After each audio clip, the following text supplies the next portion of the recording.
in the end of 2007, the economy turned down. Okay, people were out of work, housing foreclosures were at a record pace, businesses were going down.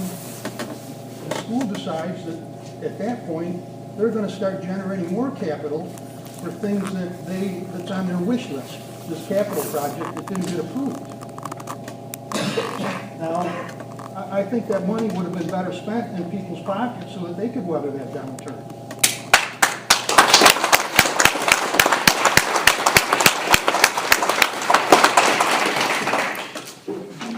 In response, the current administration boasts about how they decreased the tax rate.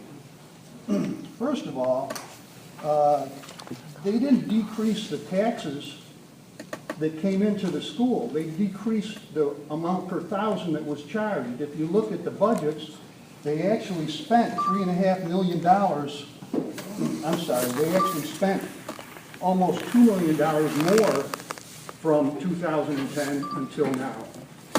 Can I ask you to just, we're past the 3 minutes, if you could just wrap it up real quick? I'll give the gentleman mic, please. Yeah. Me too. Everybody, yeah. They increased taxes by over $700,000. And then they said, well, we held the line on your taxes. Well, yeah, you were generating a $3.5 million surplus at the beginning of this time. A deaf, dumb, and blind person could do a budget and balance the budget when you got that much surplus built into it.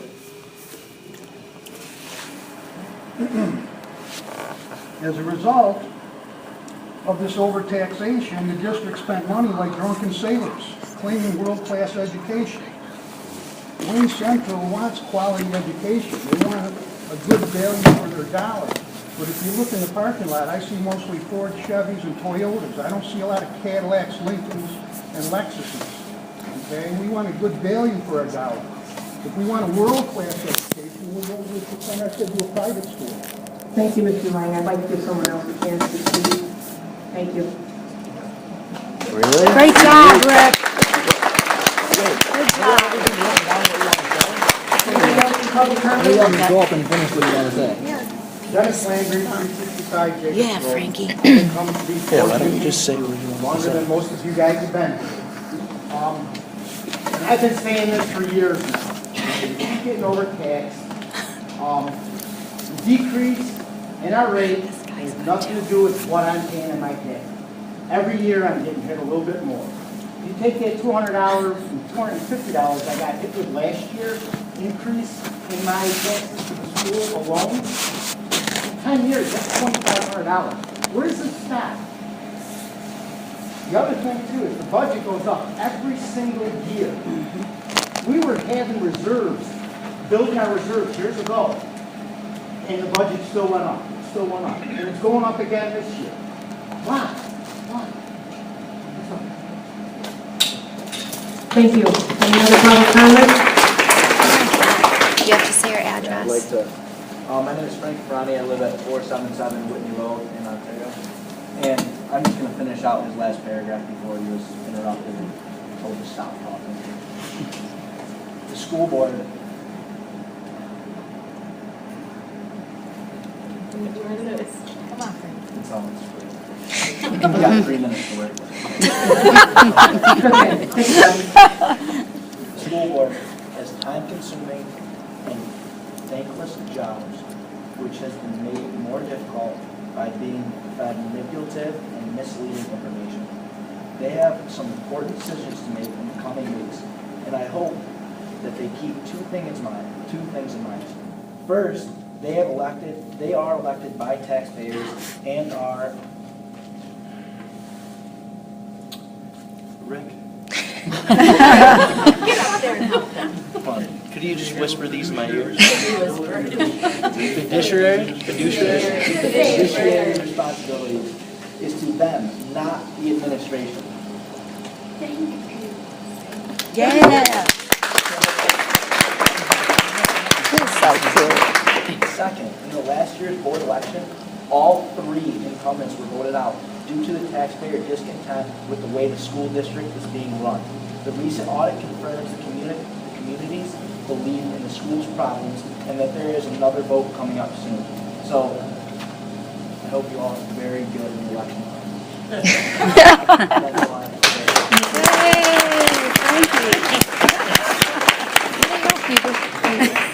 say. Read it. See if you can read that. Public comment? Judiciary. All kinds of people are up. I don't understand why there's an unemployment for school. I can't see. I can't even. You have your teachers, you have your substitute teachers, and an unemployment reserve. I don't understand that. I hope that can be answered tonight. Then there's an unemployment reserve. That money, why, and it can be used elsewhere? I don't understand the unemployment reserve for the school. They won't speak back, will they? They won't answer anything. Anyone else? No, they don't have an answer. They don't have to. They don't care. And if you talk too long, they'll tell you to stop. Go ahead. No, go ahead. Go ahead. We want him to. We all of us as businesses got hit by that unemployment tax from the state of New York. And the reason was that your fearless leaders exhibited the unemployment from 6 months up to a year and a half. And so to cover the cost of all that extra unemployment,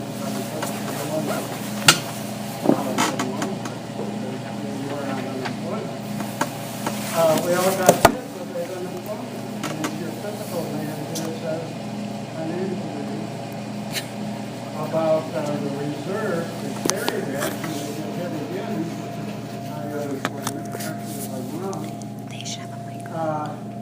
I'm sure a lot of these businesses here would like to do that, have money set aside like many other things that this gentleman addressed, have it set aside in case you need it. A lot of businesses today are struggling from one month to another to cover their expenses. And they're fortunate if they can do that, where they don't have the opportunity to have money set aside in case they need it in a reserve. That's business, and that's the way it is here, and it's getting worse all the time. Thank you. Thank you. Anyone else? Earl Borman, 4124 them to West hurry Wallace up. Road. I just have People a keep coming couple up. of points to make. I work in a neighboring district in Monroe County. Everybody knows there's a shell game that's played with the money. Except, I firmly believe that our district was playing with coconut shells and other districts are playing with walnut shells. You were warned by the external auditor, which I believe is Ray Wager, which is one of the best external auditors. He goes to every district, comes to me. He told you, do not do this. And you thumbed your nose and you continue to do it. Everybody in this town weathered those storms. Every business weathered those storms, and we could have dealt with a little bit of that money in our pocket instead of being hidden, moved around, hidden here, put there, moving here, then move it back there. Just keep moving it around so that nobody, it's very difficult to follow the ledgers and the reserve funds and everything unless you're like Rick Lang. But you gotta stop and you gotta say, hold back. Let me follow the rules just a little bit better. Not saying everything was totally unethical or incorrect, but you were cited, you got your hands spanked, and you need to clean it up a little bit. And as far as education here, I firmly believe we give our kids, my daughter's in her, she's gonna be 24 years old this summer. She's finishing her last year at the physician's assistant school. She got her education here. It's not the arrow. It's not the $500,000 you spent on furniture. It's not the arrow. It's the Indians. That's what does it. It's the kids and the drive and the parents. It's not the character banners. You know, it's not the paint jobs. It's not anything. They don't need all this. What they need are teachers and not being removed from the district, laid off. It's not the arrow. It's the Indians. And you need to keep that in mind. Thank you.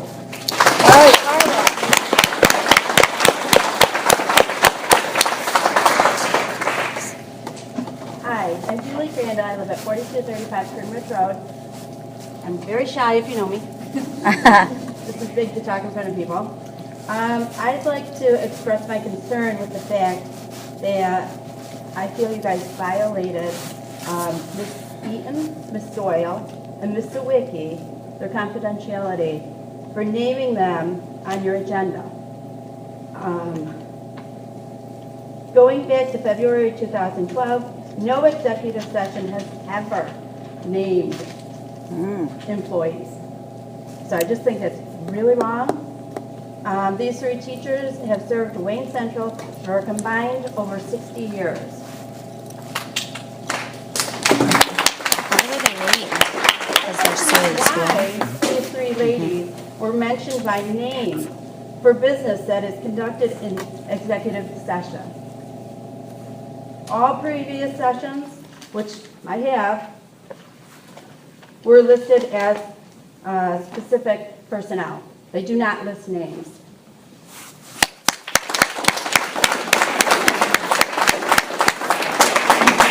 Anyone else? Okay, we're gonna move on then. I have something, please. Okay, your last one, then go ahead. Thank you. Yeah, there's a I'm sorry, couple I more. forgot you were standing up before. My You apologies. can go ahead if you'd like. Go ahead. Okay. Just a question on the audit. It stated in there circumventing the 4% fund balance limit, which is kind of like improperly retained surplus funds in violation of the real property tax law. That's again, that may be up to the Commissioner of Education to determine that, whether it was a violation or not. Another state, you went back like 19 years now that they haven't passed the budget, but in the last, since 2005, 2006, it's only been approved after April 9th one time. So it shouldn't have had any effect on 2007 to now. And to talk about the zero in the budget for the technology, it's kind of, you see zero in the budget, you think there's going to be zero spent, and if it's been moved before it's going to be from another year, I think you're supposed to spend things as quick as possible once you encumber them. So my other comment is,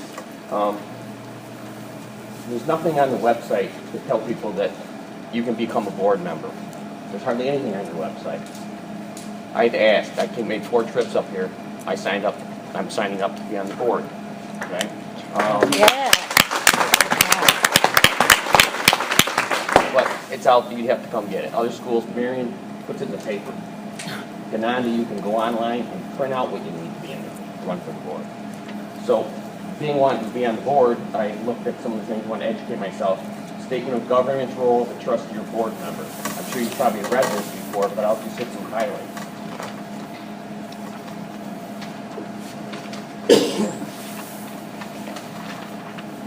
Part of it is being a board member. What is the financial status of the institution?